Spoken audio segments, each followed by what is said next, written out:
গল্পের রাজা। সাবস্ক্রাইব নাও। একটা শান্ত গ্রাম ছিল, নাম শিউলিপুর। সেখানে থাকতো এক ছোট্ট মেয়ে, রিমি। রিমির চোখ বড় বড়, হাসি মিষ্টি, আর দৌড়োদৌড়ি ছিল তার দিনের প্রধান কাজ। রিমির সাথে থাকতেন তার ঠাকুমা। ঠাকুমা খুব গল্প বলতে ভালোবাসতেন।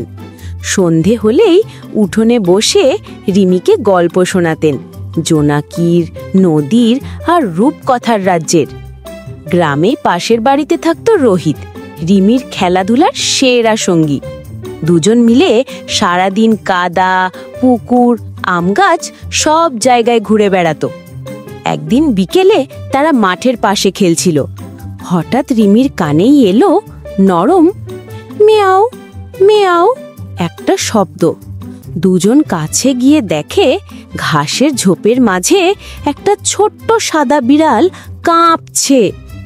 রিমি বলল, রোহিত, এটা হারিয়ে গেছে মনে হয়। রোহিত জবাব দিল, চলো একে বাড়ি নিয়ে যাই, ঠাকুমা ঠিক ব্যবস্থা করবে। ঠাকুমা বিড়ালটাকে দেখে হাসলেন। তিনি নরম কাপড়ে মুড়ে তাকে দুধ খাওয়ালেন। বিড়ালটা একটু পরেই শব্দ করতে করতে রিমির কোলে গুটিসুটি মেরে শুয়ে পড়ল। রিমি তার নাম দিল মণি। এরপর থেকে রিমি, রোহিত আর মণির 3 জনের দুষ্টুমি শুরু হলো। কখনো মণি রোহিতের জুতো লুকিয়ে রাখে, কখনো রিমির ফিতে টেনে খেয়ে ফেলে, আর কখনো ঠাকুমার গাছের টব উল্টে দেয়। কিন্তু ঠাকুমা রাগ করতেন না। তিনি হাসতে হাসতে বলতেন, বাড়িতে প্রাণ এসেছে, খুব ভালো। একদিন সন্ধ্যায় ঝড় বৃষ্টি শুরু হলো। বিদ্যুৎ নেই, চারপাশ অন্ধকার। রিমি ভয় পাচ্ছিল। ঠিক তখনই ঠাকুমা এক হাতে রিমিকে আর এক হাতে মণিকে জড়িয়ে বললেন, আলো না থাকলেও ভয় নেই, আমরা কিন্তু একসাথে আছি। রোহিত ছুটে এলো রিমির বাড়িতে। সে 3 জন মিলে ঠাকুমার গল্প শুনল। ঝড়ের রাতে সাহসী মেয়ের গল্প। গল্প শুনতে শুনতে রিমি, রোহিত আর মণি সবাই ঘুমিয়ে পড়ল। এইভাবে দিন কাটত। রিমি তার ঠাকুমার ভালোবাসায়, রোহিতের বন্ধুত্বে আর মণির দুষ্টুমিতে। শিউলিপুর গ্রামের সন্ধেরা যেন আরো সুন্দর হয়ে উঠল। মণিকে নিয়ে রিমি আর রোহিতের দিনগুলো আরো মজার হয়ে উঠল। কিন্তু মণি যেমন মিষ্টি তেমনি দুষ্টু। একদিন সকালে রিমি ঘুম থেকে উঠে দেখল মণি নেই। রিমি ছটফট করতে লাগলো, ঠাকুমা, মণি কোথায় গেল? ঠাকুমা শান্তভাবে বললেন, চিন্তা করিস না, হয়তো খেলতে গেছে, চলো খুঁজে দেখি। রোহিত দৌড়ে এলো। 3 জন মিলে চারদিকে খুঁজতে শুরু করলো। পুকুর পাড়, আম গাছ, গোমতী নদীর ধারে সব জায়গায়, কিন্তু মণিকে পাওয়া গেল না। হঠাৎ রোহিত বলল, রিমি, ওইদিকে বাঁশ ঝাড়ের কাছে কিছু নড়ছে। তারা 3 জন নিঃশব্দে এগিয়ে গেল। দেখে মণি একটা ছোট্ট ঝুড়ির ভিতরে আটকে গেছে।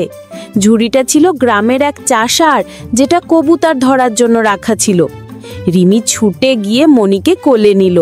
মণি মিয়াও করে মাথা রিমির গালে ঘষল। রিমির চোখে পানি চলে এলো। মণি, তুই আমাকে এমন ভয় দিলি কেন? ঠাকুমা হাসতে হাসতে বললেন, এটা কিন্তু মণির দুষ্টুমি নয়, ও কেবল কৌতূহল থেকে ঢুকে পড়েছিল। ঠিক তখন চাষা কাকু চলে এলেন। তিনি বললেন, ও, বিড়ালটা তোমাদের? দুঃখিত, আমি জানতাম না।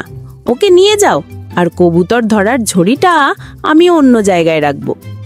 সব ঠিকঠাক হয়ে গেল। কিন্তু মণির অভিযানের গল্প যেন পুরো গ্রামে ছড়িয়ে পড়ল। পরের দিন দুপুরে গ্রামে হঠাৎ একটা গোলমাল শুরু হলো, কারণ পাশের বাড়ির ছোট্ট হাঁসের বাচ্চাটি হারিয়ে গেছে। সবাই খুঁজছে, কেউ খুঁজে পাচ্ছে না।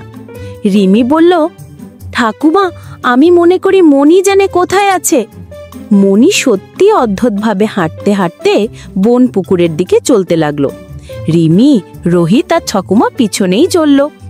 একটু পরে দেখে একটা ঝোপের পিছনে ছোট্ট হাঁসের বাচ্চা আটকে আছে। মণি মিয়াও করে ডাকলো। রিমি আর রোহিত বাচ্চাটিকে উদ্ধার করলো। গ্রামের সবাই বলল, মণি না থাকলে হয়তো আমরা খুঁজে পেতাম না।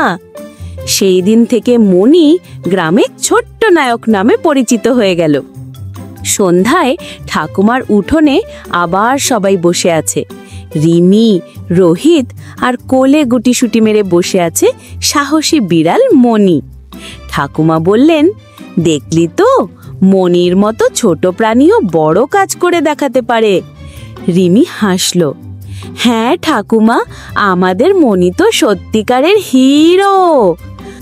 এই চ্যানেলের কার্টুন ভিডিওগুলো যদি আপনার ভালো লেগে থাকে তাহলে এখনই চ্যানেলটি সাবস্ক্রাইব করুন এবং বেল আইকনটি চাপুন। তাহলে আমাদের নতুন ভিডিও আপলোড হলেই আপনি সবার আগে দেখতে পাবেন।